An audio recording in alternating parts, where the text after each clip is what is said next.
On this episode of China Uncensored, China's weird fascination with Top Gun.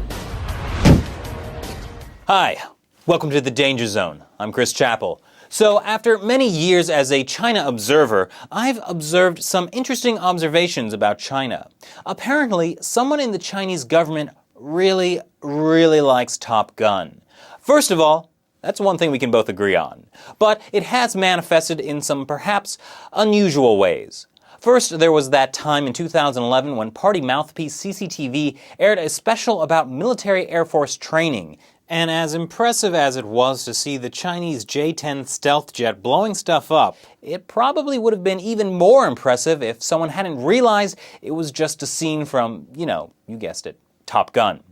But if anything, it made those in charge aware that everyone was a fan of the movie. So they decided to get everyone in on the action in the only way they know how. Propaganda photos. So besides making awesome recruitment posters like this for the first batch of female Air Force recruits in 2009, just last year, they released these totally unironic photos of aircraft crew directing planes. That inspired a rather robust response from Chinese citizens. Well, still better than North Korea's Air Force. But wouldn't it be great if China could have its own Top Gun? One that would obviously be totally better because it would be made by the Chinese military instead of the evil American empire. 2 steps ahead of you. This is Skyfighters, China's 2011 answer to an American movie made in 1986. I watched 5 minutes of it and had to turn it off. Fortunately, freelance writer Kyle Mizokami sat through the whole thing. He's a gutsier man than I am. As he puts it, Skyfighters is possibly the worst movie with fighter planes ever made, and that's saying a lot. It manages to recreate some of Top Gun's best moments, like Tom Cruise's motorcycle race with a jet. The good guys fly upside down on top of the bad guys, and the famous scene where Maverick gives one of his female wingmen a bag of tampons.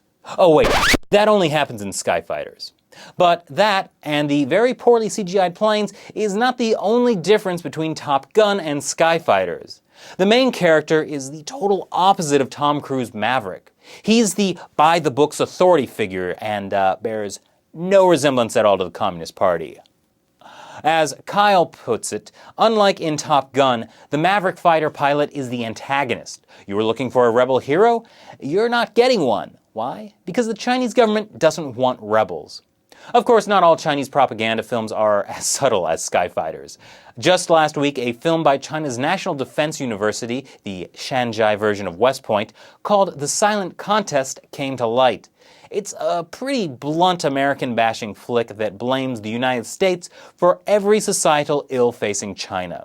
You see, U.S. attempts to build closer ties with China, particularly the Pentagon's call for more interaction with Chinese generals, are really part of a nefarious plot to disorganize China and brainwash its officials. Wait, a government body that makes overtures of friendship that's really a cover for controlling the way people think. I feel like I've heard of that somewhere. Anyway, let's ignore for a moment the fact that this kind of Cold War attitude is the same thing the Chinese regime is always criticizing the US for. What's really going on here?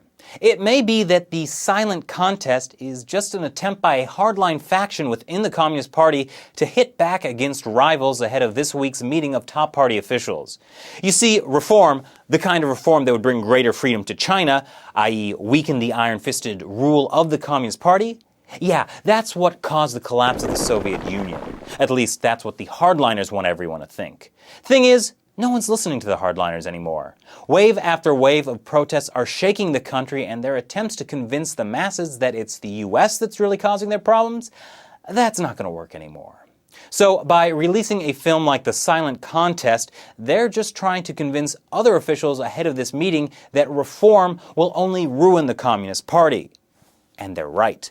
The Communist Party is so fundamentally cruel and corrupt that if they ease up, the public will find an opening and the party will collapse.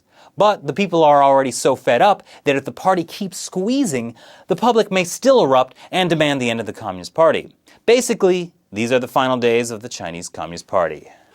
Welcome to the Danger Zone. Thanks for watching this episode of China Uncensored, and thank you again, Kyle Mizokami, for watching the entire Skyfighters movie so I didn't have to. Once again, I'm Chris Chappell. See you next time.